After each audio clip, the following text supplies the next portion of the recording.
volunteer, and you could get a group of people, make like family collection, or any if you have working in a company and excuse me, and the company wants to do something good for the holidays, they could collect either turkeys or collect toys or collect winter jackets or money. So they could do different way to could do volunteer. Great. And multi-service agency here. I remember my first experience with Friendly House was when I was younger. I actually played basketball here in the Youth Basketball League, but I know that's just the tip of the iceberg, and there's also the food services here. Can you tell us about some of the other services available at Friendly House? We have now this coming Wednesday, we have a winter jacket distribution. That's another service that we provide during the winter time. And then when the school is in September, we do a packages, book bag with school supply for the children. And then we have a shelter program, family shelter program. And we have a food pantry that runs all year round. And then we have different other type of services, like we help with notary, we help with basic immigration, we do form preparation, mass health application, and food stamp applications, so housing applications, is you name it. We are a basic social service agency that we do, kind of like a little bit of everything. So it's always this busy here. Your job never ends. Always. So with that, you're probably looking for volunteers, not just during the holidays time when that's kind of the peak, but also throughout the year. So job seekers, I know that's one of the big things we push on our show is for long-term unemployed to add to their resume or to keep busy by doing volunteer opportunities. So if somebody was interested in volunteering, would they contact you? How would they get involved? Okay. And there are a couple ways they could do it. They could call us, or they could walk in, and we have an application. They need to fill it out, and we're doing a Cody check. Is they're going to be doing a long-term volunteer. For the holidays, we don't do Cody check because it's just only one-time deal. But if they're going to volunteer for a whole year, we do a Cody check, because they still require. The other thing is they could through the United Way. We actually participate with United Way in the volunteer opportunity. They could register with them too, and they could send it to us too if that's they wanted to do it that way. Great. Well, I see we have a lot going on here. I don't want to take up too much of your time, so I appreciate you talking with us today and telling us a little bit about Friendly House. Excellent. Well, Sean, they do a lot of great work, as you mentioned over there. The day I was there was a ton of people there. There was one of the businesses, like I'd mentioned in the interview, they took a day to volunteer there. So there was maybe so companies can there. get involved, and people can get involved over there as volunteers and help out with the great work and there. They do a lot. And again, all year round, too, it should be. And we should mention, on December 12th from 2 to 4 p.m., if there's any organizations out there that are listening, they can get involved and be part of the volunteer exchange to get some great volunteers and meet some great volunteers over at Workforce Central. I was struck by one comment you made, though. Oh, yeah? You had played basketball over at Friendly House. As a young lad, I had some experience at Friendly House playing some hoops. I think they're still hanging some pictures up My there. jersey's up on your jersey up? Yeah, the rafters there. I played indoor soccer there. Yeah, I heard. Saturday nights. With our manager. One of the Workforce Center Central managers yet today, Jonathan Cortez. Yeah. He was a beast as a defenseman. And you were the goalie. And I was the goalie. Did you have a nickname then? The Walturgeon, something like the Civ. I don't know what they meant by that. Apparently it was quite complimentary. No, you had a great time. I can't tell you about the great work. A lot of programs there. And I know Gordon Hargrove, the director up there, really does a fabulous job with all the staff. So great job interviewing there. And you also had a chance this past week. We had an opportunity to highlight and to recognize some of the great organizations and companies that are doing work with young people in the region. So this was the second year of having what we call the Growing and Readying Our Workforce, the GROW Awards. And it was held last week up at Mount Wachusett ski area by the Crowley family. Big thanks to the Crowley family, because the year before, the Crowley family hosted us at Polar Beverages. It was great that we had a chance. And we did this in collaboration with our counterparts in North Central. So we basically had all of Worcester County covered, which is awesome. And so had a great chance to recognize some great winners, including here in our region. Yeah, we had Zoots. Who was recognized for they've actually donated to Workforce Central all of their unclaimed dry cleaning. So after a year or two, if dry cleaning goes unclaimed, they donate it to Workforce Central, and we were able to establish what we call the Suitable You program. So eligible young males can go in and they can get a nice Work attire. work attire If for they got their an interview interview coming up, or yeah. the first week of work before they can afford dress clothes on their own. So it's a great program. Especially And these then- days, a lot of young people, they dress so casually. So to have something, they typically wouldn't necessarily have something in their closet or whatever to wear to an interview to really kind of dress to impress. So, Yeah. and I love the name too, Suitable You. Yeah. Suitable You. And, so, and then also we should mention Allcom Credit Union was Allcom. also awarded from our region. They do a number of classes through one of our partners, Worcester Community Action Council, for financial literacy. they've they do- hired they've youth hired from the some programs. youth, They were nominated by Worcester Community Action Council in the, Yeah. in the work that the folks are doing over there. And also honorable mention, one of our finalists, Central Shoe, Central Shoe. who was Yep. nominated by Worcester Public Schools Transition Program. And they're right down the street from us. That's right. Now, we did also have an opportunity to recognize one of our CMWIB board members, Yes. Miss Karen Kohler, who is the president and chair of she's president of RCAP Solutions Yes. as an organization, and she's also the chair of the Community Reinvestment Act Coalition, which, as a coalition, raised and donated, I believe, over $20,000 Yeah. to support youth jobs up in the North Central area. And you had a chance to talk to her after the event, correct? Yeah. So those other ones we mentioned received the GROW Awards, and every year we also recognize one as the Employer Champion. So this year it was the CRA Coalition, and I spoke with Karen a little bit Dr. about Z, the why award. don't we roll that? We're here at the Growing and Readying Our Workforce, the GROW Awards, and I'm here with Karen Kohler, who's actually wearing a number of hats today. She's representing RCAP Solutions. She's the chair of the Community Reinvestment Act. So that was Central Mass. from North Central Mass, and that was the hard part. That's so, right. so Karen, I understand CRA Coalition received an award today from the GROW Awards, and the idea behind the GROW Awards is to recognize employers and employer groups that are going above and beyond to invest in our youth and our future workforce. So can you tell us a little bit about what CRA did to deserve this award? Well, I absolutely. First of all, what we did the first year was we contributed $20,000, and we were able to put youth into 12 nonprofits that could not afford the $1,000 stipend. And that was really important because we also wanted to expose students to the opportunities at a nonprofit that it offers for career paths. But then the other 8,000 went to small employers that actually the company that did the bonsai plants, we gave money really? to them. Because small businesses sometimes have really interesting opportunities, but they just don't have the cash flow to support, and they're seasonal. So at the first year we did $20,000. This year we went to 25.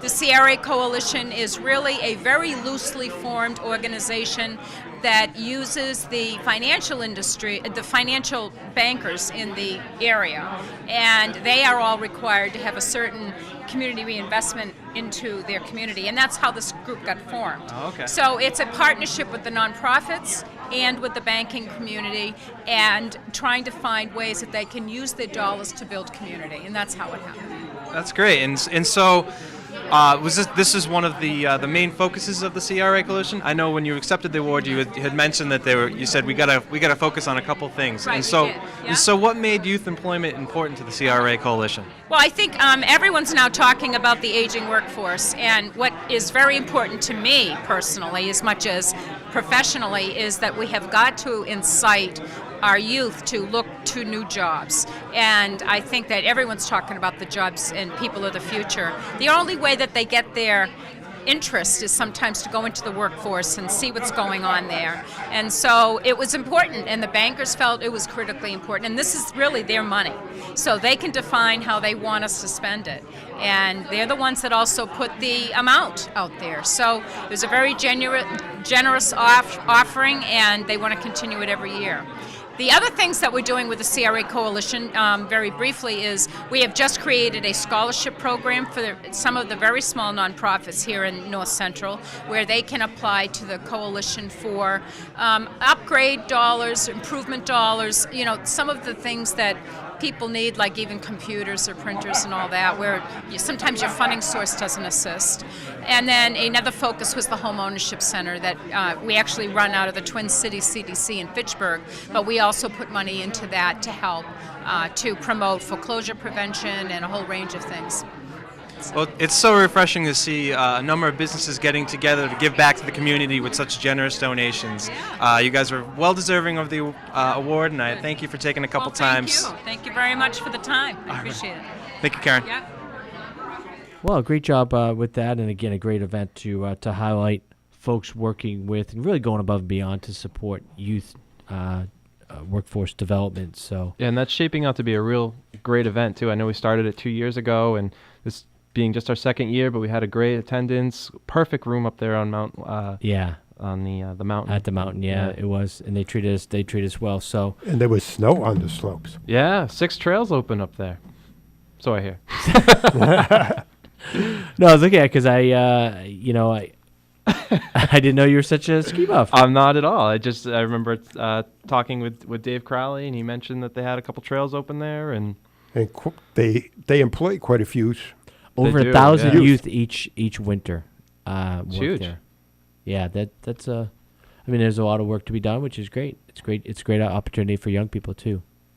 So a lot of other interesting stuff happening this month, and I know you had wanted to talk. You had a chance to talk to one of our colleagues that has been doing a show on.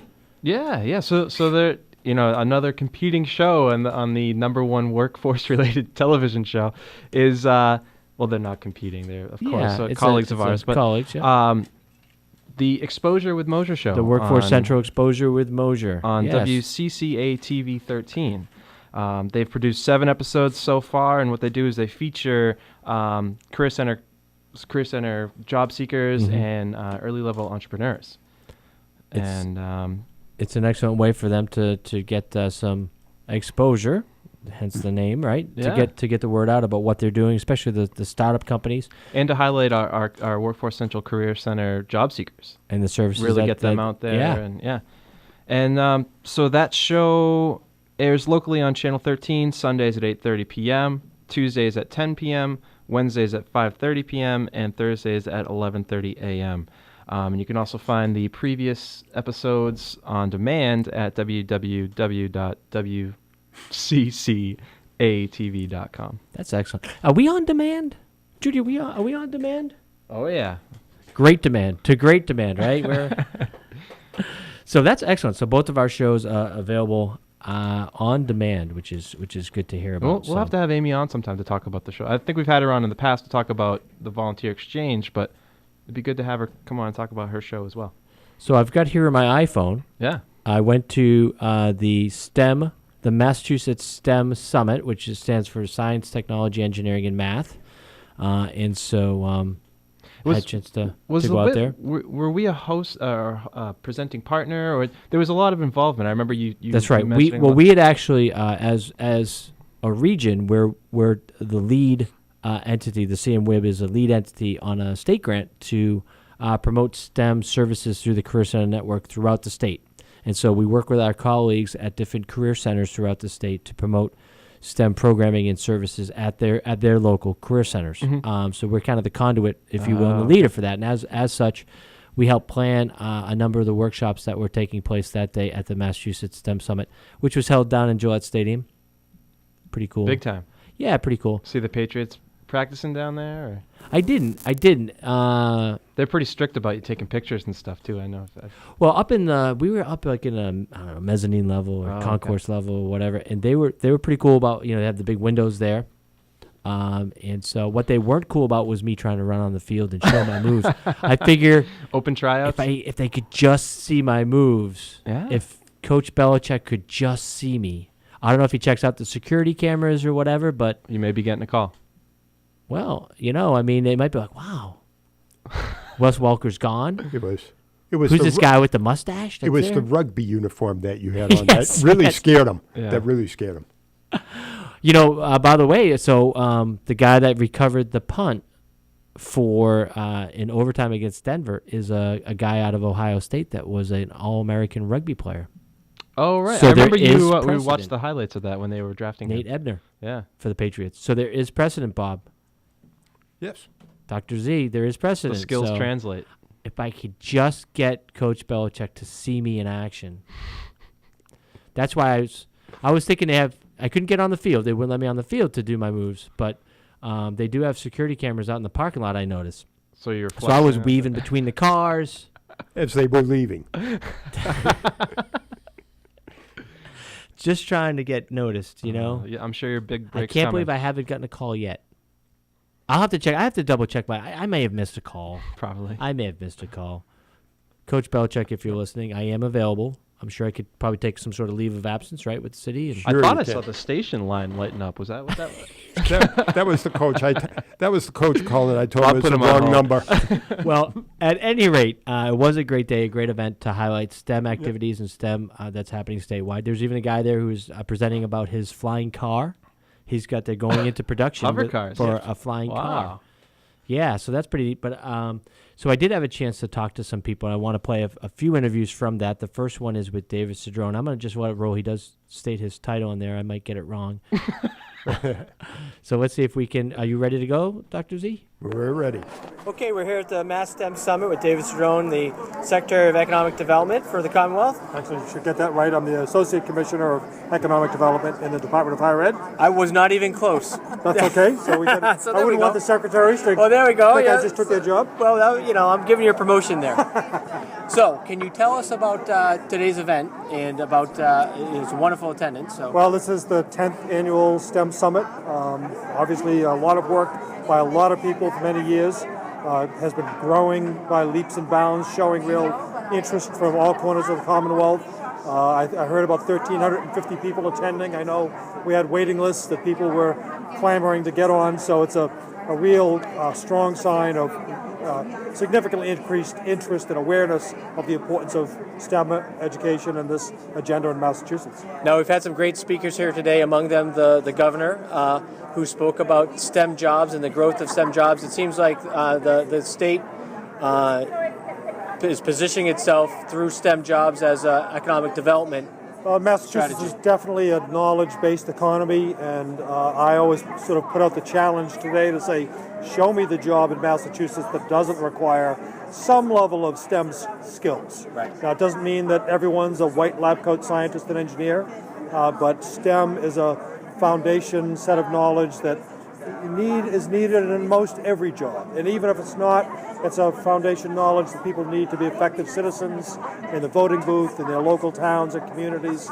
So we just believe that this is truly an all-student, really it's an all-citizen agenda for Massachusetts. And building on that, today's attendance would show that. I mean, you've got representatives from higher ed, from K through 12, from workforce, employers, Early business, education early and care. Yeah. We start them as young as possible because that's when students don't have any biases and they're natural scientists and engineers, and we want to then just reinforce that interest and that imagination and that discovery, and then give them the tools they need to really pursue that in our post-secondary programs, whether that's the community colleges, entering into middle school jobs, or going on to our four-year campuses and universities for high-end professional. And I know in Central Mass locally, a lot of great STEM projects happening, and a lot of activity happening around STEM, again, as a economic development, as a jobs growth